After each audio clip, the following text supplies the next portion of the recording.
Mm-hmm. Yeah.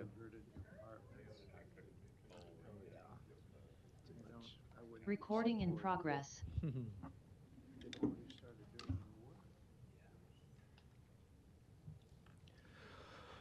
We'll call the meeting to order for the Douglas County Board of Commissioners on Tuesday, October 1st, 2024. Please note that a copy of the Open Meetings Act is located on the north wall of the Legislative Chamber alongside an automatic external defibrillator.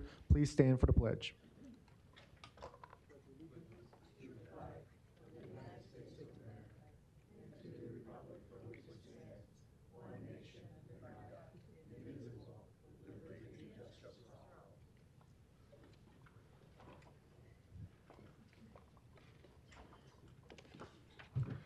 First order of business is the Douglas County Board of Equalization. Roll call, please. Commissioner Borgeson. Commissioner Boyle. Commissioner Kavanaugh is absent at the moment. Commissioner Friend. Commissioner Morgan. Commissioner Rogers. Mr. Chair. Here. First, we have items A and B. A being the approval of the minutes of the Board of Equalization meeting held Tuesday, September 24th, 2024. And B, a call for a meeting and set Tuesday, October 8th, 2024 as date for hearing on certified assessment corrections reflecting the addition of omitted property to the tax rolls or increased value on property. Do I have a motion and a second? Motion by Rogers, second by Morgan. Please vote.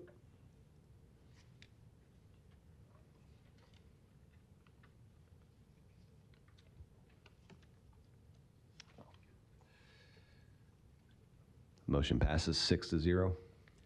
Thank you. Next, we'll go into our resolutions, which are items C through F, resolution C through F. We can take them in block if the board desires. Motion by Rogers, second by Morgan. Any discussion, questions on resolution C through F by board or public? If not, we'll vote.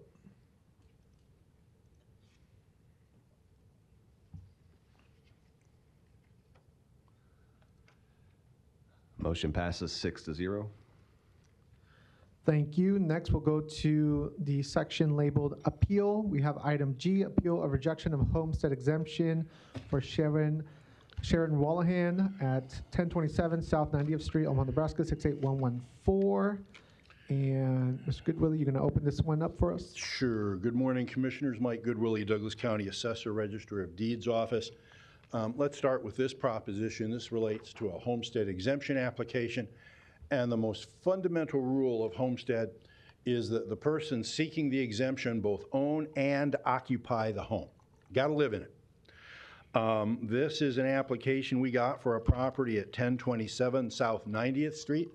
It's on the southeast corner of 90th and Pacific. Perhaps you've driven by there and noticed all the boarded up windows and the general disrepair of the house. When we got the application for this year, we noticed something kind of unusual. And that is that the mailing address of the applicant differed from the address of the property for which the exemption was sought. That happens in about 1% of the 14,000 homestead applications we get every year because you have to be an owner-occupant. So then we took a closer look at the property, took a bunch of pictures. They should be, I think they're either in your notebook or they're online along with a bench memo. You can see from the pictures that there are boarded up windows in general disrepair. It looks like the abandoned house that you sometimes see in neighborhoods. The city has been out, their parks department, and has cited the house several times for litter and vegetation violations. City code enforcement has been out with a list of violations. I think their citation letter is attached, and among the citations it talks about vacant properties need to be maintained in the same fashion as occupied ones. Additionally, there have been numerous police calls out over the years, and let me give you a little, and the reports on those are attached. Let me give you the flavor. On 1/1/23, Ms. Wallahan told the police that this was not her primary residence. The home is used for storage. There was another incident in 12/23 where she said she had been staying at a different address. The police noted that they could not make entry into one door and could not walk through the house to verify if anything had been taken because of the piles and stacks of items within. Another incident in '24, Ms. Wallahan told the reporting officers that she had been living with her dad at a different location. And so it's all kind of in there. And I guess the answer is homestead is not free for nothing. The taxpayers subsidize it. And so our stance is because there is nobody living in the home in 2024, it does not qualify for homestead exemption. The taxpayers should not subsidize it, and therefore the appeal should be rejected. Thank you, Mr. Goodwillie. We'll go to Commissioner Morgan. Mr. Goodwillie, Yes. I know that home, I think it's on the northeast corner of 90. I'm sorry, did I say southeast? I apologize. Yeah, the northeast corner. Yeah, the deal is on the southeast, and it is in pretty deplorable shape. Did she mention that she tries to stay there some, or did you hear anything? It's hard to tell from the reports that we have, but mostly the reports will say, well, she showed up, she arrived there, she noticed some things were missing, and she called the police. So she may have said to somebody she stays there once in a while, but that doesn't seem to be the case. Did she get notice that we were going to be bringing it up today or anything? I don't know. We sent a rejection letter out, and that rejection letter, which is part of your packet, gives her 30 days to file an appeal. And my understanding is she has filed an appeal, and Dan Esch's office put her on the agenda for today. Dan Esch, Douglas County Clerk, to answer your question, yes, Ellen Sexer will send out a notice to somebody when something like this is going to be on the agenda, but it's via letter, and to be honest, I don't know if she responded to that letter or not. So. And we don't think she's here. I mean, we've met her before. This is not the first time we've had a homestead issue with her. For a while back in the 20-teens, she was applying on behalf of her father for a house on 123rd Street.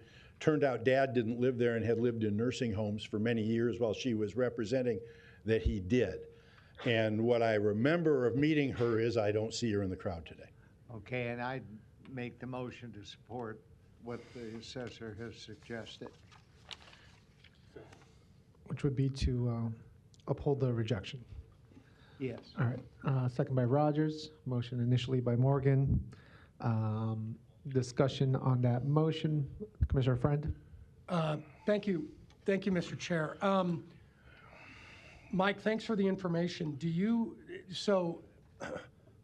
How many years has this homestead exemption? Did you say this earlier? Has she received this historically for the last 5 years? On this house, she has before, and I think what triggered our interest is that in previous applications, she listed the mailing address and the homestead address as the same. So when it changed to a different mailing address, I mean, normally you get the mail where you live, right?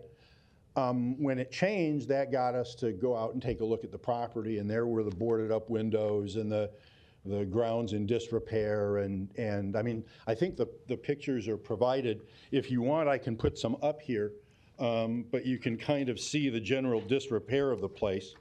Karen, could you turn that on, please?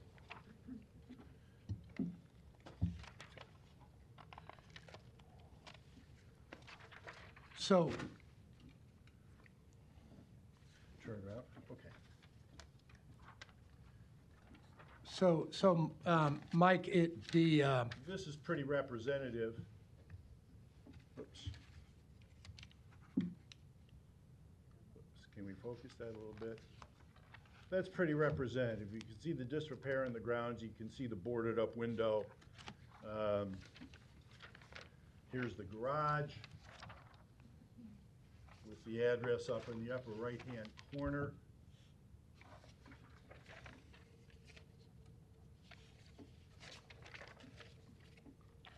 Here's a glimpse at some side and back windows.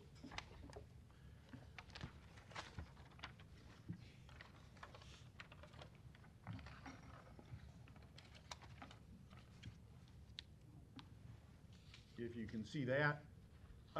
This, As a side note, there often is a truck parked in the driveway. That's the neighbor's truck. They park it there so it looks like the place is occupied. Okay, Mr. Chair, that's all I have. Thank you. Any other comments or questions on this item? If not, there's a motion on the table. We'll vote. Mr. Chair, does this include adjournment? It can. Motion or second? Good, good. All right. Yep, it does. All righty. Thank you. Thanks, Karen.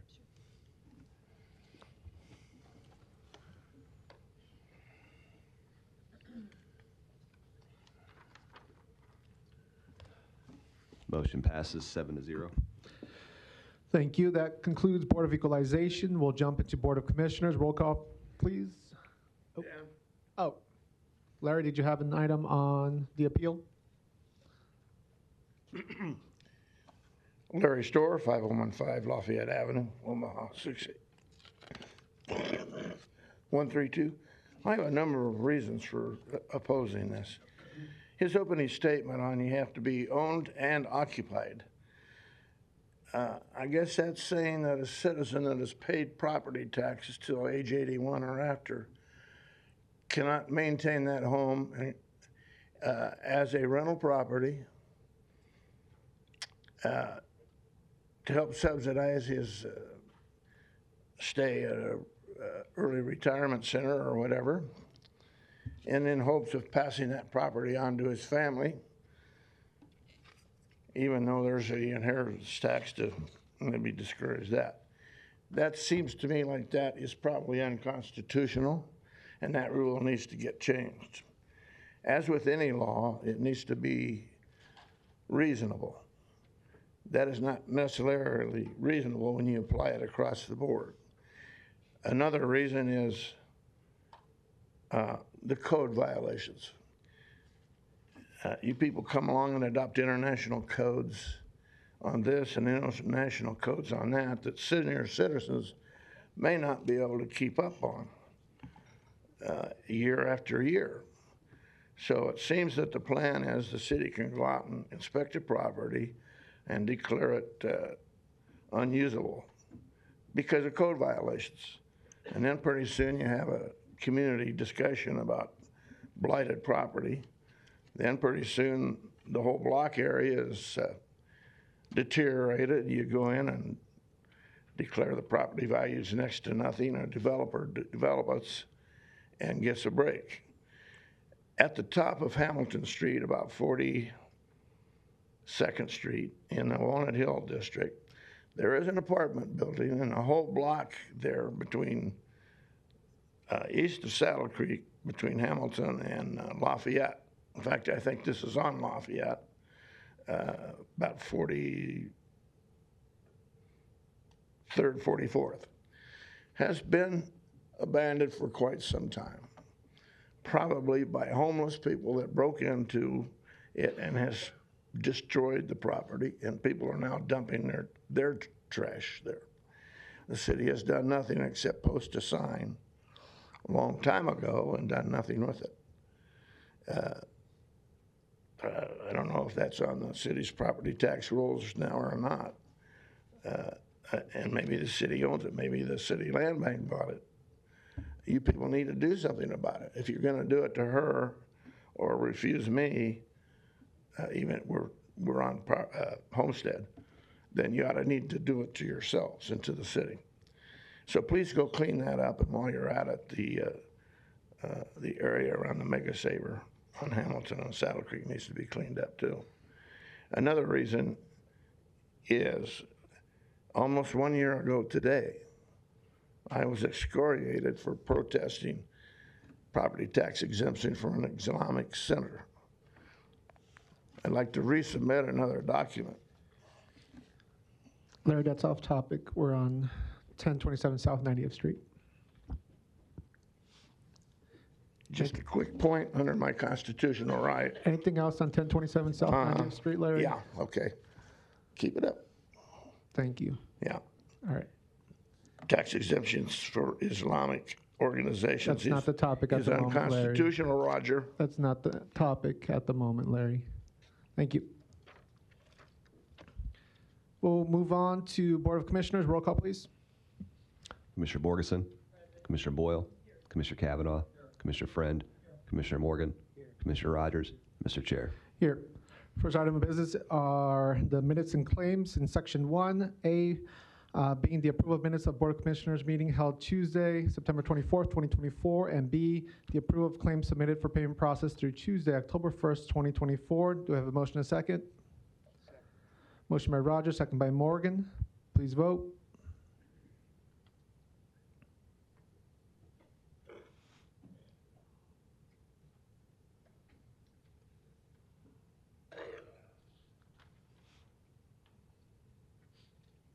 Motion passes 7-0.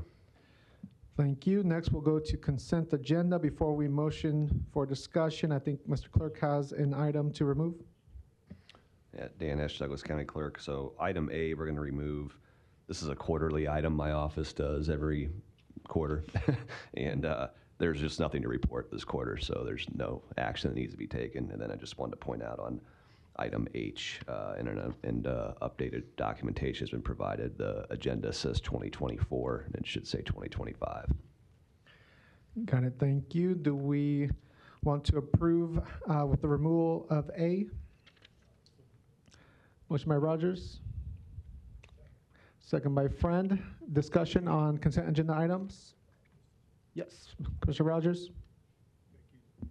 Mr. Chair, I just want to comment on G, H, I, possibly L. Just want to note in the record and put it there for a basis of when we get around to, it's not too far a year from now, not knowing the ramifications of what the legislature would do, that, these items are items that, we haven't increased now, but just because of the state law change, these are in that realm that eventually they're not going to stay flat forever, and we have to increase. And these are some of the things that are not listed as exemptions that could put us under the squeeze. But also note the point for L as well, that it's one of these things that we're in agreement with the state with, that we administer at the local level. And just wondering and noting that seems like, since it's not public safety, it would be under that cap, even though it's the court administration. I don't recall court administration specifically being named in there as public safety. So I just want to put that on record. Thank you. Any other questions or comments on consent agenda? If not, we'll vote.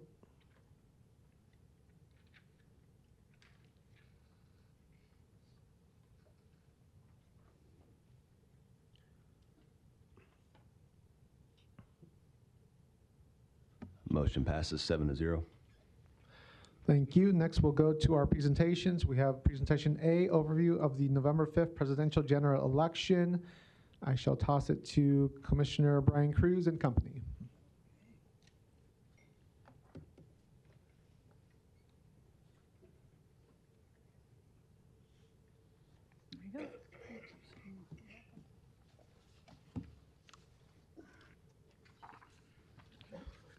Good morning. Brian Cruz, Douglas County Election Commissioner, 12220 West Center Road. And I have with me my deputy over here, Chris Carithers, which I think most of you know both of us by now. So we just wanted to give you a little update and see if there were any questions on the upcoming November election. Let me get the, okay.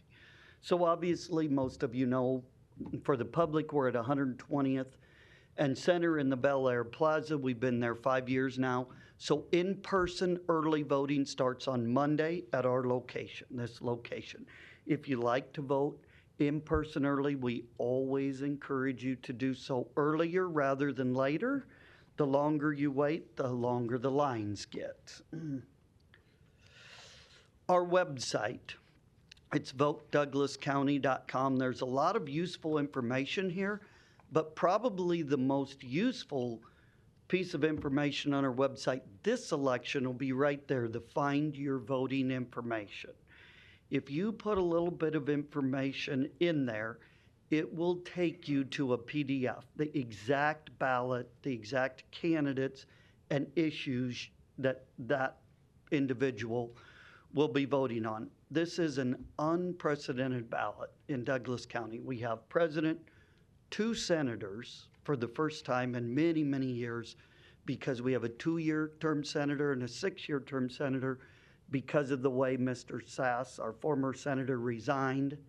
And then that was an appointed senator. And so now both senators are up this time, Senate positions, one for 2-year term and one for a 6-year term.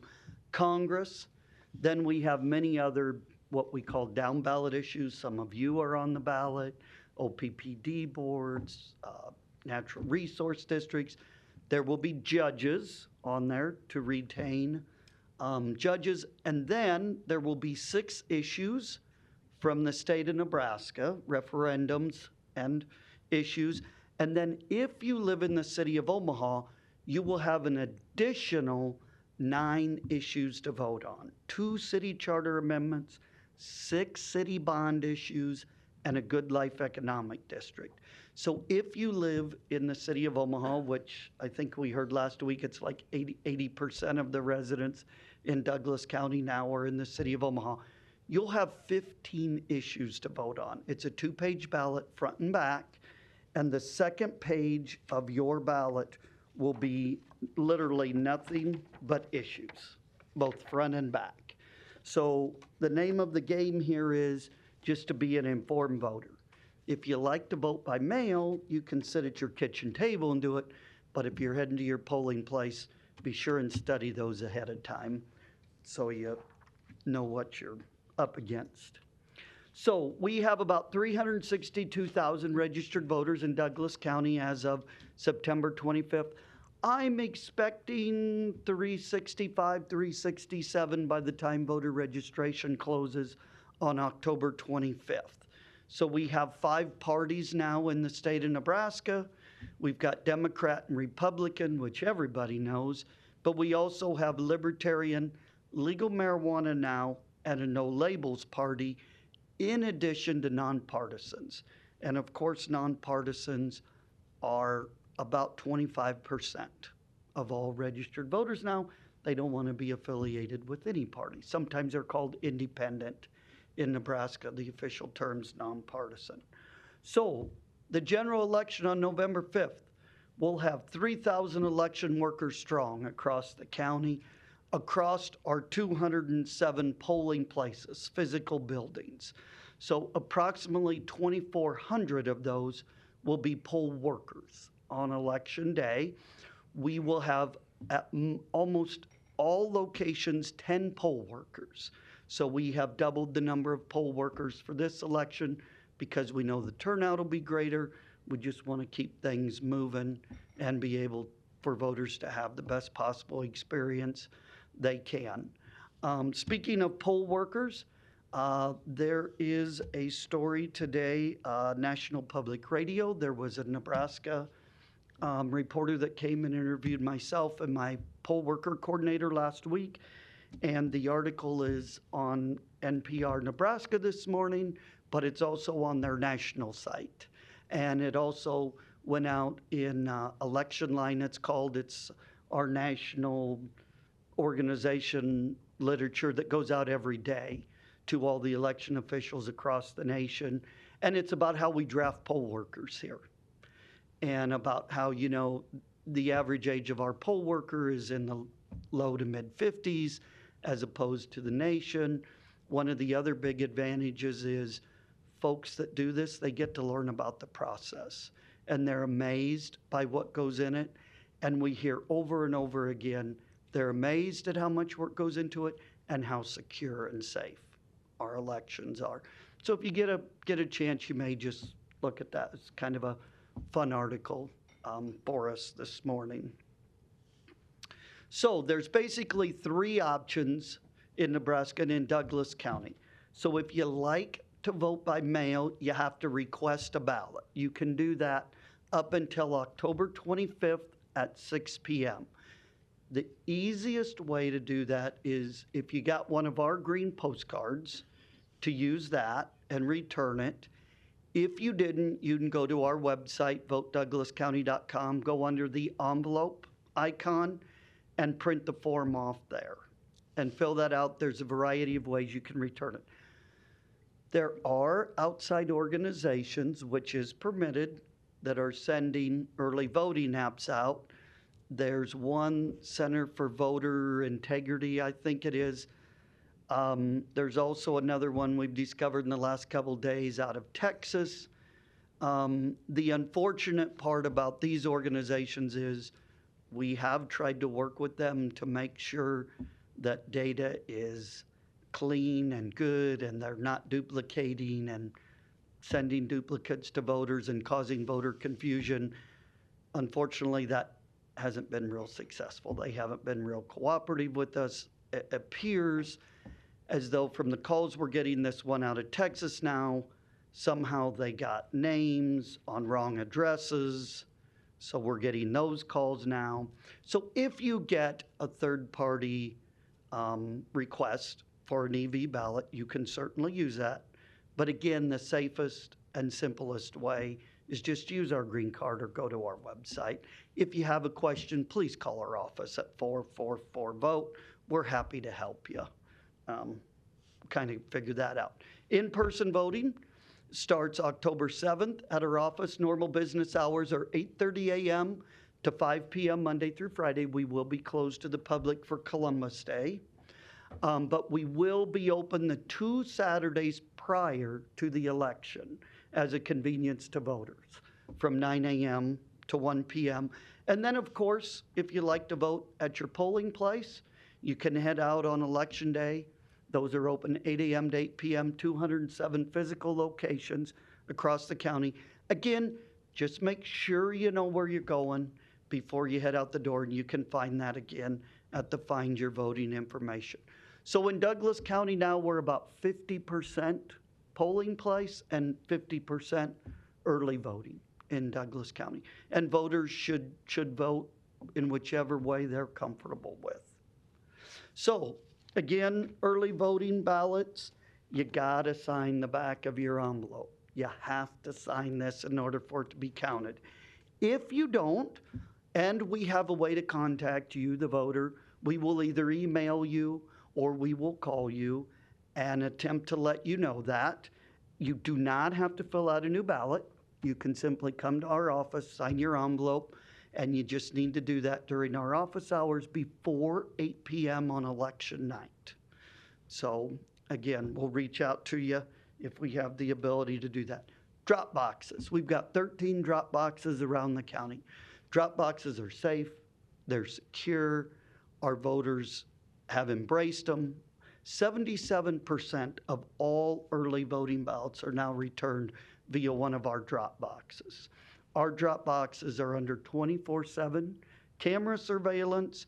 The slot is very narrow, so you can only put about 1 or 2 items in there at a time. They're open 24/7. A couple of them, some of them are drive-up, so we have concrete bollards around them. And this year, in the highly, highly unlikely event, but we have added dry fire suppression systems to all of those this year in the event a bad actor would attempt to do something. But again, the slot is so small that would be highly unlikely. It's just another level of security for our voters. You can see the map. We've got them where the major population is scattered throughout the city. We have one right outside here at the city county building. So voter ID, that was new in May. And so this will be the first big election with November. So it was on the ballot in November of 2022. It was passed by Nebraskans. The legislature created the rules and regulations last year, LB 514. I'm the co-chair of our election law committee for NACO here, so I was heavily involved in helping to craft that piece of legislation. And then the first election it was used in was May. We had over 95,000 voters, and we only had 11 individuals that needed to use a special provisional ballot that didn't have the proper ID. So we thought that was wildly successful. What that tells us is, you know, even if Nebraskans don't always agree with laws, they comply with them because we're Nebraskans. So the easiest and most convenient way is use your Nebraska driver's license or state ID. It can be expired, and it does not have to have your current address. The law says it just needs a photo of you and your name. So if you like to vote early, you fulfill that piece on your early voting application. So the easiest way is to write that number on your early voting application. If you go to the polling place, the easiest way is to bring it with you. Now, there's a whole host of other IDs that are acceptable. Here's some of them: passport, military, tribal ID, hospital or assisted living facility or nursing home record. A lot of times those are referred to as like a face sheet if you're in one of those facilities. You can use a political subdivision ID. So if you work at UNMC or for the county or for the city, a college or university ID. What's not accepted are things that don't have your photo on them or aren't issued by a political subdivision. So again, birth certificate, Medicare card, Social Security card. We don't accept out-of-state driver's license. Private high school IDs we can accept because they're not a political subdivision.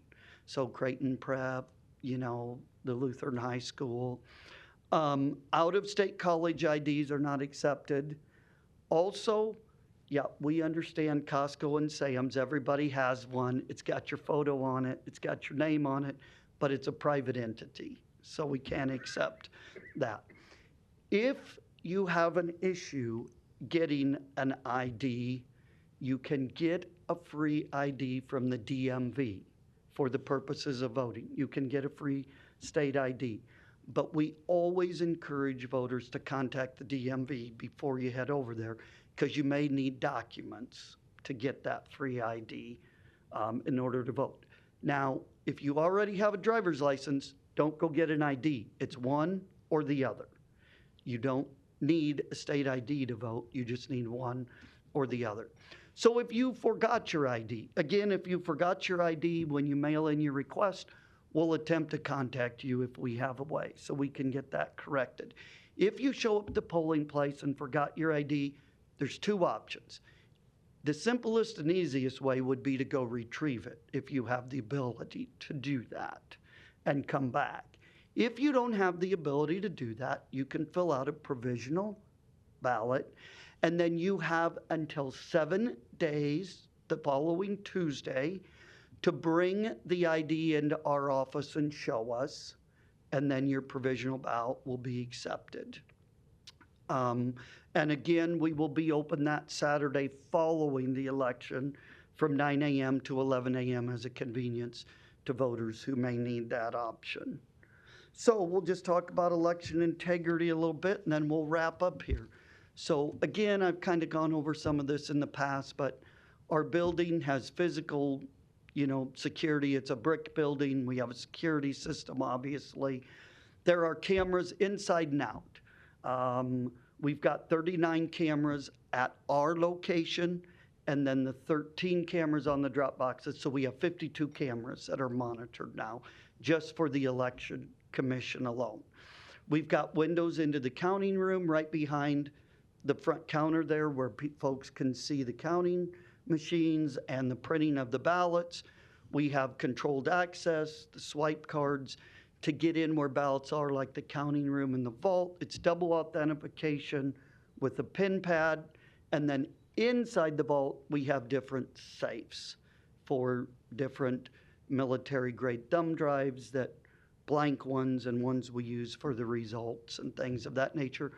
And on Election Day, the Douglas County Sheriff's Department is an extremely valuable partner of ours. They always place deputies at our office during the day, and then they do all of our traffic control in the evening for us at 8 o'clock when ballots are coming back. So just really thank the Sheriff's Department. We really couldn't do it without them. We've worked with them for many years now, and it's a really smooth process that works that evening. So by mail integrity, there's been a lot of talk, I know, about by mail ballots over the last few years. By mail voting in Douglas County in Nebraska is safe, it's secure, and it's accurate and it's fair. You must request a ballot each time. We check the signature and now the voter ID component on that. You know, every day, once ballots start to come back, we go and pick up ballots every day from our drop boxes. They're all placed by people of two different parties. They're placed in each of their own containers with the seal on them. We bring them back. We scan them in per drop box, so we know where every ballot came from, either the post office or which drop box. And then that day, we go through, we scan those in first and get a count. Then we go through and verify signatures and other components. Then at the end of the day, we compare those. We basically, well, not basically, we do an audit at the end of every day of the early voting ballots to make sure everything's accounted for that day. And we do not go home until our audit is a zero report at the end of the day. And then, of course, they're stored securely in our vault until Election Day and counting begins. Tabulating machines. We use election systems and software. They're right here in Omaha, Nebraska. The company started in the 70s. We were their first partner, first client. Maureen, your dad, was instrumental in that back in the days when he was election commissioner, and we've been a client of theirs ever since. Nearly 50% of all ballots will be counted on some type of ES&S machine in this election. ES&S is a reputable company. They do a wonderful job, and I think it speaks for themselves. They're by far the largest supplier of vote tabulating machines across the country. So we do tests before the election. Our machines are never hooked to the internet or each other. They don't have modems in them. We could do it even if we wanted to. They're operated by a bipartisan team. There's cameras in there. We have 3 permanent staff members who are overseeing it. Our elections manager's in there. Chris and I are in and out throughout the day as other duties, allow us to be. Once the results come from the machines, we have 9 machines. We'll take the 9 separate thumb drives and then we put them in what we call an air gap computer. So then all of those thumb drives are on a computer that's never hooked to the internet either. We bring all the results from the 9 thumb drives to that computer. Then we burn the results on an external CD, like CDs we used to listen to in our cars and at homes. And then we take that CD and we put it in a different external hard drive on another computer where we send it to the outside world so folks can get the results. The reports on our website are in a PDF format. They're not pretty, they're not charts and graphs. They're a little crude in a way. I'm not saying PDFs can't be changed or hacked, but it's a little bit harder to do that than changing a chart or a graph. So additional measures, we print our own ballots in-house. Not only is that an additional security measure because ballots never leave our possession until they're mailed out or go to the polling place, ES&S will tell you, we're not their best customer in terms of revenue. We've saved the taxpayers of Douglas County millions over the years by doing that. So we have an extensive canvass or an audit process afterwards. And then the Secretary of State's office administers a random hand count. So they will tell us after the election, go get the ballots from Ward 7, Precinct 23, and hand tally, the presidential race. So we'll go to the vault, physically pull those ballots, come back, sit down, and we'll hand tally those ballots in which we make sure that the results from that match up to what the machines had tabulated. We have had in the past observers. Observers are permitted for that process. We have had observers in the past for that. As you can imagine, it's not real exciting, but we have had some observers for that. So It's 8 o'clock on election night. Everybody wants to know who won, who won, who won. Did I win? If you're a candidate, did I win? So we release results right away at 8 o'clock. The reason we can do that is because state law allows us to count all early voting ballots on Monday, which we do. So all of these that are turned in by noon on Monday to a drop box or in our office, we will count on the Monday before the election. We don't look at the results. We don't use the air gap computer to bring them together. We simply pull the results off the machines, put them in the safes in our vault. We do that Tuesday evening. So right away at 8 o'clock on Tuesday evening, we get the first results, which is your early voting ballots. That's nearly 50% now, remember. So if you're an early voter, your voice is going to be the first one heard on election night. 8:45, we release results from 8 a.m. to 2 p.m. voting on election day. And then 9:45 begins the 2 p.m. to 8 p.m. From election day voting. 10:45, I'm sure we'll have an 11:45 this time. I hope we're headed out the door by 12:45, but we'll stay as long as we need to get the job done. So I just want to reiterate here that there are always some ballots counted after election day. We do not find ballots. We do not find ballots in closets and car trunks. All ballots are accounted for on election evening, but some ballots are always counted on the Friday after election. Those are early voting ballots that are turned in Monday afternoon through Tuesday evening at 8 o'clock.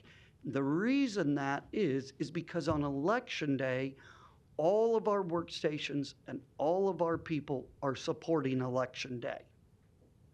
And so all of our resources are focused on election day, and it's part of the election integrity process.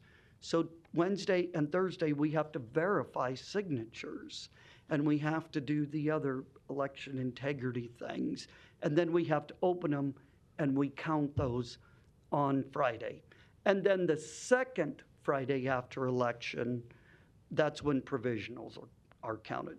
So election results are always unofficial until we canvass or we certify the election and count all the ballots so everybody's voice is heard. And that will happen on the third Thursday after the election in Douglas County. So just some quick important dates. Friday, October 25th is going to be the most important date of this election besides Election Day. 6 p.m. on the 25th is the last day to request a ballot be mailed to you. It's the very last day to register to vote in person at our office. You can see our extended hours for early voting. We have some evening hours. I mentioned the 2 Saturdays. So Election Day is Tuesday, November 2024. I wish everybody a happy and safe Election Day. And with that, if there's any questions, I am happy to answer them. Thank you so much, Election Commissioner Cruz. Much appreciated. We'll jump into some discussion here, starting with Commissioner Kavanaugh. Thank you. Thank you for this, Brian. And I want to commend you and Chris and the excellent staff at the Douglas County Election Commissioner's Office. You do a great job, and we're proud. Thank you. Thank you. The big question is, are our elections fair, accurate, and transparent? Absolutely. Our elections are safe, secure, they're accurate, and they're fair. Douglas County and Nebraskans should be assured and reassured of that. Now, you're a Republican. That's what they tell me. Your deputy's a Democrat. Correct. Democrats and Republicans on this board. I think we all share that view. And allegations of election impropriety have no place here in Douglas County, Nebraska. Is that right? I believe that is correct. And you know, we're always, we're always welcome to look at credible allegations or threats, but you have to have evidence to do that. And we're not an investigative body. You can start with us, but it'd be the sheriff and ultimately the county attorney's office. And since I've been here since 2016, there's never been anything that's brought forth that's produced any of that. Right. So I've been involved in elections for some time, and since 1974, I believe I've handled more recounts of elections than any other lawyer in Nebraska. And none of those have resulted in any allegations of impropriety. These are state and local elections. I'm not aware during that 50-year period where I've been actively involved of any cases even being filed, criminal violations, election fraud violations, much less verdicts of guilty found, not one, in that 50 years. Are you aware of any? I am not, especially since I've been here and even, going back before that, I am not. So, as you indicated, this year we have a new component, which is ID. And half of the people are going to vote by mail, half of the people are going to show up. So when I show up and I pull out my driver's license, I show up in person. Yep. I'm going to be required to show some ID. Correct. Okay. The driver's license that a lot of people have, if it's expired, is that still a valid ID? Yes, it can be expired. And, poll workers are instructed in their training to look for a reasonable comparison. We understand people change their hair color, the glasses, illness, weight gain, weight loss, all of those types of things. Now, an important question always, and you may have touched on this, but I don't recall it, is what do you estimate the voter turnout in Nebraska is going to be? Sure. So in Douglas County, and we're pretty close to what the state does, we were 74.6 or 74.8 in the last presidential, so almost 75. The numbers, I think, are indicating will definitely be over 70%. I'm thinking 73% right in there. But of course, we're always prepared for a bigger turnout, and we always challenge the voters to prove us wrong. 10 seconds. Oh, thank you. Thank you. Yes, thank you. Thank you. We'll jump to Commissioner Boyle. Oh, thank you so much for that presentation. I do know that, as you alluded to, my dad was election commissioner back in the 1970s, and I remember as a kid going to the election office near and during election time, and it sounds very strange, but election day was like New Year's Eve in my house. Yeah. It's really nerdy, I know. But what I also admired was during COVID, I know you and my dad would meet, you would call it cop style, you would meet for lunch in your cars and talk back and forth to each other about things, about election items and how to make sure that the process had a lot of integrity to it.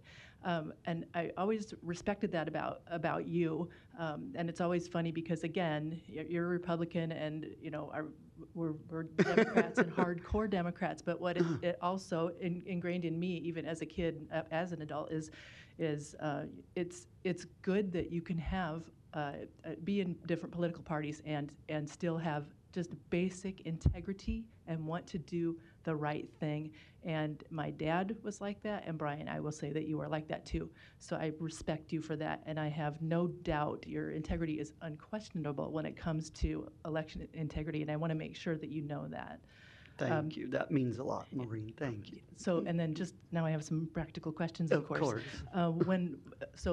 When a ballot arrives to your office, can you go through the process? How is it verified? And also, what is done to make sure that your election workers, your temporary election workers, for example, have the same integrity and standards that you have?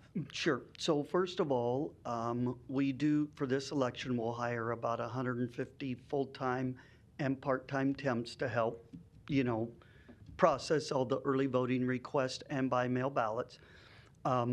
They're hired through the county. We do use a temporary agency when necessary to fill in. But either way, they go through a background check and a drug test. And so that's the first level. Obviously, we have cameras everywhere in there. We have supervisors. And if you've been to our office, we have a big open office area, where we're constantly monitoring things. So when ballots come back, the verification process is, we look to see, does the signature match? And for many voters, we have multiple signatures on file to compare to. One, we have agency sharing with DMV. When you request a ballot, we'll capture that signature and put it on your file. So we have different signatures because we know folks' signatures change over time. And then, we're verifying again that the right envelope, the right ballot number, the correct address, and all of that matches. And then once all of that matches, then we have previously scanned the barcodes. So we have a preliminary count of how many ballots we got in that day. And so once the verification process is done, then we'll take the number from the verification process and the number from the scanning in of the mail and the drop boxes and marry those up. So if we had 500 in the morning, we have to have 500 in the afternoon. Sometimes something gets scanned twice. I mean, there's humans doing this. And honestly, errors that there have been from humans, not machines. And we're not perfect, but that's why we have checks and balances so that we can make it right. One other quick one. So there's no picture, of course. I wrote down my driver's license. How do you verify that Right. when a mail-in ballot? So the law says you present your ID. And so the method of presentation is you write down your state ID or your driver's license number, and then we have agency sharing with DMV. So then we access the DMV website to make sure that what you wrote down is indeed you on the ballot request. And then, of course, if you use a different form of ID, you actually send a photocopy in. Like if you use a passport, then you would send a photocopy in. That's it. Thank you. Commissioner Friend? Thank you, Mr. Chair. Brian, thanks for the information. You and I have discussed this a little bit in the past, and don't mean to put you on the spot necessarily, but I think it would be valuable. You and I have talked about physical infrastructure and physical Yes. redundancy. So if there's a 3-day power outage. Yes, right? which we had. Let's say there was a 3-day power outage from November 3rd to November 5th. ESS machines operate on electric current. Correct. Give me kind of an update. I know you don't call me every day, but give me a little bit of an update as to how some of those strategies have been, reconciled. Sure. So if you go back to the 2020 election, if you recall, the Friday before the presidential general election, as it turned out, we actually had a squirrel that got in a power line and took our power down. We had like 700 people waiting in line to get an early voting ballot. So we were essentially crippled. So after that, we had some plans in place. We increased those plans. This summer, we had the big storm that went through in July. I think it was July 31st. There's about 5 of them, Brian. Well, yeah, that's right. The one we lost power on. So we were down for about a day and a half, and we were doing petitions during that time, verifying signatures on petitions. So we had to be back up. So as a result of that, OPPD has worked with us, and they've been great partners. I've got a rep from them. I was talking to her constantly during both of these issues. I mean, they're doing everything they can, quite frankly. They've been wonderful partners. But to bring us up to speed now, so I decided that we've had this happen twice. Perhaps it was time to look at the possibility of a generator as backup power for the Election Commission. So in working with public properties, with Jeff McGill, and we have now they have helped Hiller Electric, who did some work on our building. We're not going to get a generator. That was just cost prohibitive. But what they are going to do is they're going to wire a panel, essentially put a panel on the outside of the building, and then they will connect that panel to our fuse boxes, circuit breakers inside. In the event we have a power loss, the way I understand it, public properties may be able to clarify more, but the way I understand it is, then there's a couple different companies that the county has on standby they can get generators from, Nebraska Machinery and maybe another company. And then public properties would help us get the generator. They could hook this up to the outside panel and we'd be powered up and going. And then I believe they also have a contract with Sat Brothers because you have to have fuel to run these generators. But that, would all be done in conjunction with public property. So it's a valuable tool. We need it. We've lost power twice now. And, we've tempted fate twice. Let's not do it a third time. Okay, thanks for the update. Yes. Thank you. Commissioner Boyle? And then just one more thing too. How do you, just from a candidate's point of view, how do you ensure that the ballots are fair for candidates or for the ballot initiatives? How do you make sure that the information, people have equal access and the candidates feel like they're on the ballot fairly? As we know, some people will just vote for the top one, or like even with the ballot initiatives, are they ever rotated around? Right. So that's all dictated pretty much by state statute, the order of the ballot. And there's also recommended layouts to some degree from the Secretary of State's office, but a lot of it's in statute. So you start with your federal offices, of course, and then offices under that, again, are dictated. City issues go before state issues. State issues are last. So state issues, if you're in the city of Omaha, will be on the back page of your 2-page ballot. Front side will be city issues. So partisan candidates, so president, senators, Congress, that is also in statute. It's the party that won the governorship in the last state election will be on top. So partisan ballots do not rotate, but nonpartisan do.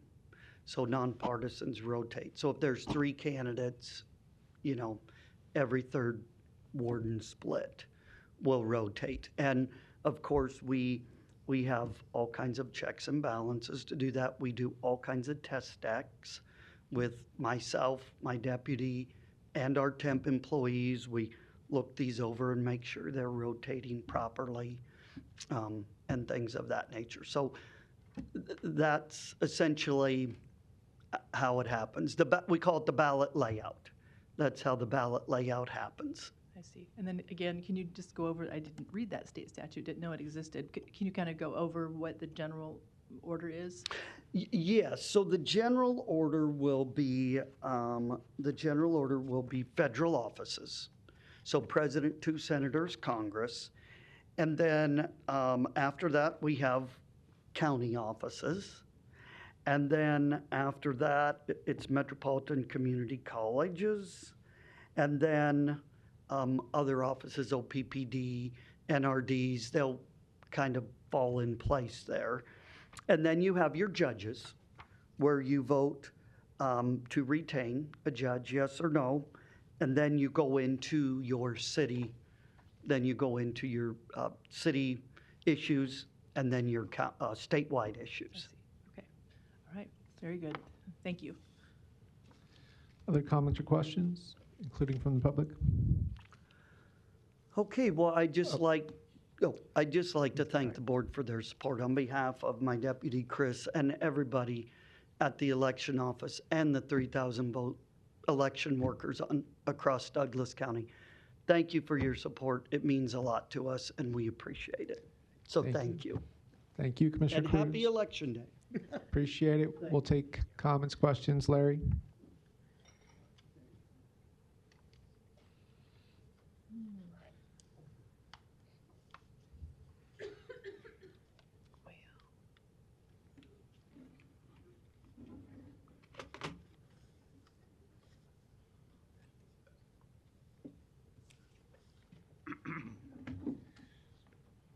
Larry Store, 5015 Lafayette Avenue, Omaha, 68132.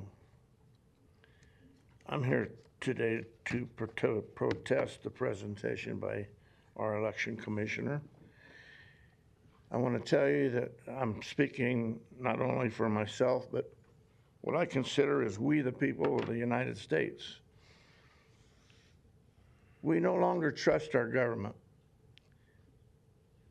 And we would like to think that we can indict our government as per the Declaration of Independence, that when that government no longer is sufficient to do what it was designed to do, it is our right and our duty to alter, replace, change, legally, of course, through intentions of amendments, etc. But there is enough, I would say, without a doubt, a preponderance of American citizens that think there is something wrong with that last election and previous elections. And we cannot get the people that we have elected to talk about it, to answer our questions. In fact, in the state of Nebraska, all the way down from the Secretary of State to the election worker, everybody's mum about it. There are a number of people that have been refused open records information and other means, answers to questions that if we were allowed to have our presentation like he did, we could pick apart a lot of things that he said. Any reasonable lawyer could pick apart a lot of things that he said by simply questioning the absolute truth. We do not have to accept his word or your word as the absolute truth. You can be wrong. He can be wrong. He may be a victim of an invalid Secretary of State who covers everything up. Now, please go listen to the national experts, starting maybe with Mike Lindell, the local experts who does have standing, Mr. Robert J. Bohr. We the people nationwide have enough evidence to say you need to listen to us. And I have requested and been refused a number of times an opportunity for us to have a presentation where we can do the talking and you can do the listening and we can do the questioning and you can do the answering. But no, you've rejected many times. And it's time before this election to let the people have a full presentation as you did he and many community partners. Because you work for us, we don't work for you. You listen to us, we listen to you, but we do not have to accept it. And we do not. Therefore, we would like to use that presentation to indict all of you under the Declaration of Independence. What that means is those that have been covering things up could very well be guilty of sedition, treason, whatever, under the Constitution. This is not a national election here. This is a statewide election. So his national partners should not be a part of the game here in Nebraska. I don't care what all the other states do, or the federal officials do, or the parties do, okay? We the people want this, demand it, and we deserve it because you work for us. Thank you. Thank you. We'll go to Commissioner Kavanaugh. Thank you. We've heard from the experts, the people that we trust, and the people that are appointed, Democrats and Republicans, to count the votes, that this is a fair, transparent, and reliable system that we have that results in an accurate vote count. That's what we need. Voting is the air supply of our democracy, and the folks that you just heard from the Election Commissioner's Office, Mr.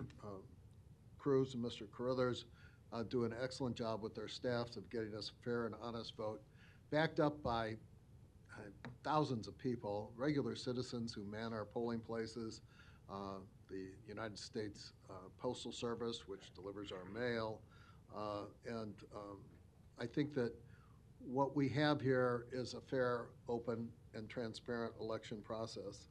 In 2020, the challenges to this were all thrown out of court across the country. In 2020, President Biden received 81 million votes, more than any individual ever in the history of the Republic running for President of the United States. And Donald Trump received 74 million votes. So it wasn't a close election in 2020. There was no fraud in 2020. And based on what we've heard today, particularly in Omaha, Nebraska, Douglas County, we've actually stepped up surveillance. Now we require folks to present ID, as you heard. So this non-existent problem is going to become even less of a problem, although it never was really a problem. And the arguments against our fair and transparent voting system are going to become even more untrue than they are. What you just heard, I think, indicates the desperation of people who lost an election, a fair and open election. And that's too bad for them, but that's how our country's worked since its founding.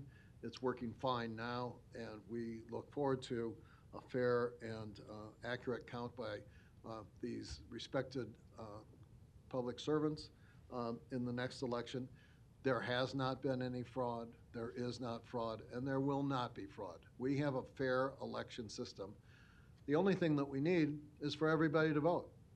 And so the election commissioner's estimate of a 70% voter turnout is pretty good. It would be better if it was 100% voter turnout.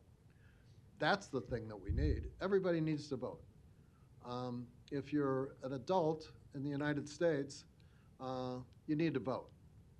And so I think that that's what we should concentrate on, get out to vote, and celebrate our fair, accurate, and honest election system. We're lucky to have it, and it's what makes America great. Thanks. Thank you. We'll go to Commissioner Borgerson. Thank you, Brian and Chris, for the presentation. And I really do hope that this fear-mongering and lies and dangerous rhetoric for our election workers stop right now as we're entering into this election cycle. It was absolutely deplorable what we heard and watched happen to our election workers across the country. And I can, I guess, keep repeating over and over that our elections were honest, fair, transparent, and you just heard from our election officials and the depths of things they go to make sure that that occurs. And so, again, I just hope that all of the stuff, I won't use the word I really want to use, stops, and that our election workers can do the job that they volunteered to step forward and do. And we thank them for that. And again, I thank you for the presentation, and our citizens can rest assured that we have a safe election. So thank you. Thank you. We'll go to Commissioner Friend. Yeah, thank you, Mr. Chair. You know, I did this a while back, probably 3 years ago, or probably 4 years ago, when Brian came up here and gave us maybe a post-mortem on the 2020 election. Think about this for a minute. You guys can look, yeah, anybody can look this up. In the history of this nation, right now, it's all soundbite. I mean, we can say, you know what, the 2020 election was stolen. Think about this for a minute. 1800, John Adams and Thomas Jefferson, there was a battle, and election fraud was rampant. who won that election. Scholars still argue about that today. There's scholarship out there where people are essentially saying, in universities and think tanks all over the place, 1800 was a rigged election. 1824, John Quincy Adams and Andrew Jackson. Andrew Jackson actually won the popular vote. John Quincy Adams became president. 1836, Martin Van Buren, Richard Johnson. 1872, Horace Greeley and Ulysses Grant. Arguments being made in newspapers about election fraud. 1888, Benjamin Harrison and Grover Cleveland. Arguments being made about election fraud nationwide. Nobody had Google. Nobody had the ability to actually affect a tremendous amount of public sentiment. 1960, John Kennedy and Richard Nixon. The media was all over it. Cook County, and 2000, Gore v. Bush. Do most of the people in this room remember that? 2000, Gore v. Bush, where they're hand counting ballots down in Dade County. Here's the point. None of this is new. None of it. Nothing that happened in 2020, despite the attitudes, I would argue, of both the Biden campaign and the Trump campaign, the attitudes of both, unprofessional on both sides, after 200 years of dealing with this stuff. The answer to the question is, when you find these type of problems, what do the jurisdictions that are in charge of elections do about it? What do they do? What we just heard from Brian Cruz and what we've heard from the state of Nebraska is you put pieces in place that assure voters that their votes are being counted in an appropriate manner, and you audit them. I would argue, here's a final point, I would argue that an election system software is when you pull that data off of there, is more accurate than a hand count. If you took 10 people in a room and you counted 5,000 ballots, 10,000 ballots, 20,000 ballots, and then you did the same thing and ran them through an ESS software, you would get an accurate count on the software. You'd get an inaccurate count on the hand counts. You know why Jefferson and Adams were mad at each other? Power. Power. That's all it is right now. What you do in each state as a reconciliation of problems that occur is the key. What we've done in Nebraska and what we're doing in Douglas County, I have a modicum of faith in. Are there inadequacies? Yes. Let's look at those inadequacies after the 2024 election. Thank you, Mr. Chair. Thank you. We'll go to a 2-minute third round for Commissioner Boyle. So, Brian, I have a couple quick questions. One is, how do you think the voter ID law will affect the number of voters? And also, if someone has a name change, an individual for whatever reason, divorce, marriage, or just changes their name, how does that affect, can that be verified appropriately, or will they be provisional ballots? Sure. So from the turnout that we had in May, it was pretty on par with previous primary elections. And with what we're seeing now, I really don't think the voter ID is deterring virtually anybody from voting. It's pretty easy, and we've had a huge public relations campaign about it. Chris and I have been out, we're speaking all the time. We're going to an event after this. And we've had a media campaign from the Secretary of State's office, so that's all helped. So if you have changed your name, the easiest, the best thing to do, the right thing to do is to change your voter registration if you've changed your name. But if you got married, and you show up at the polling place and you were Maureen Boyle and now you're Maureen Boyle Smith, you simply sign Maureen Boyle Smith and you'll be allowed to go ahead and vote. And then Doesn't have to match your ID. It does not have to match identically. There's provisions for nicknames, like Robert and Bob, Suzanne and Susie, things of that nature. And then if poll workers have questions, they're always instructed to call our office and double check. What if the name's completely different? If the name is completely different, they should call our office, and that likely will be a provisional ballot, just to make sure. I will say this, in Douglas County, we have about an 83% acceptance rate of provisional ballots. So it's a little more time, but if you take the time to do it, you do it correctly, there's a really good shot, possibility that your provisional will count. And if it's just the last name that changes, would it be provisional? Probably not, no. Most likely not. Thank you. Thank you. We'll go to another 2-minute third round for Commissioner Kavanaugh.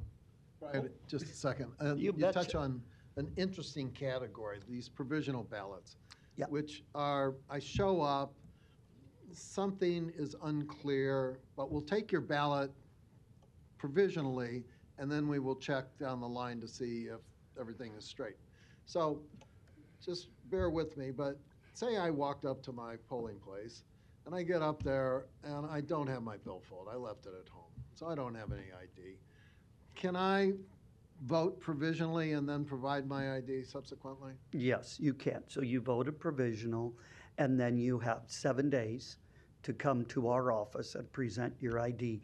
You have to bring your ID yourself. You can't have your wife or a friend or any coworker or anybody bring it. You have to bring it yourself Right. and present it. But even if you show up without your ID, you can cast a ballot, you just have to prove up later. Right, and it needs to be a provisional ballot. Okay. Now, when I mail in my thing, am I providing a copy of that same driver's license? So we don't need an actual photocopy if you use a Nebraska driver's license or state ID. We just need the number because we have agency sharing with the Nebraska DMV and we can verify the information. Very good. And of the percentage of ballots cast, if we had a pie graph of 100% of the ballots cast, how many of these provisionals come in? What kind of percentage? So we will probably have somewhere in the neighborhood this time around of, I'm guessing here a little bit, but 275,000 people vote. This is our biggest election. So we will have between 5,000 and 6,000 provisionals, but you can do the math. The percentage there is extremely low. Right. And so when you talked about the second Thursday after the election as being the kind of date of certification, that allows you to rectify all of these. Exactly. That allows us to do research and rectify everything and make sure that everything is on par and tight and square.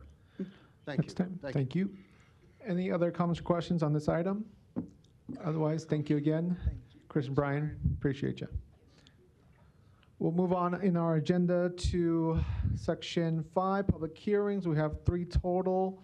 The first one is item A, public hearing for Class 1 license for First Watch Restaurants at the address stated on the final agenda there on North 144th Street under management application of Christine Millsap. I will open the public hearing for item A on the agenda under section 5.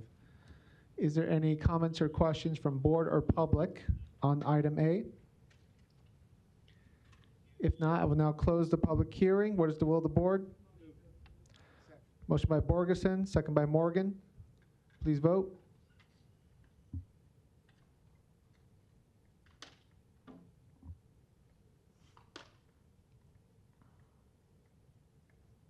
Motion passes 7-0.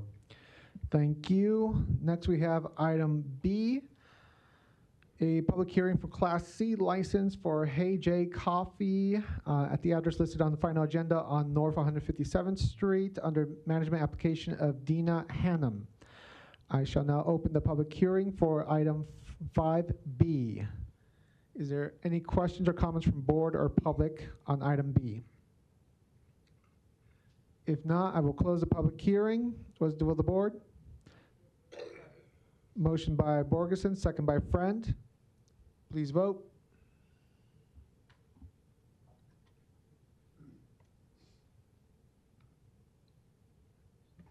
Motion passes 7-0.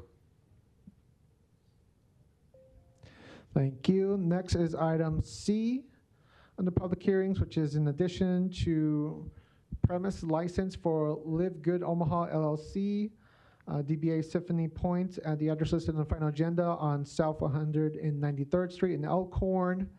I shall now open the public hearing for this item. Comments or questions on this item from public or board? If not, I will close the public hearing on item C.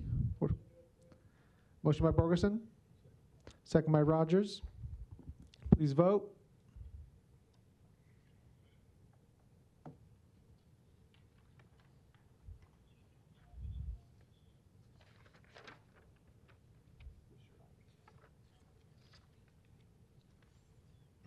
Motion passes 7-0. Thank you. That takes us to section 6, committees. We have Finance Committee under A, budget report as presented. From there, we have the weekly personnel report from Civil Service also as presented. From Human Resources, we do have a need for executive session for labor negotiations. I believe that's it. Is that correct? Yes. All right. In that case, I'll take a motion. Motion by Rogers, second by Borgeson to go to exec session. Please vote.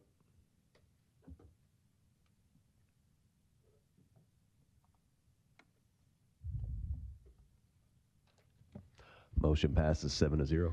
The board shall now go into executive session for the purpose of labor negotiations, and we are still in room 903 upstairs. Thank you.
Motion to reconvene and adjourn outside of room 903 by Commissioner Morgan, second by Commissioner Friend.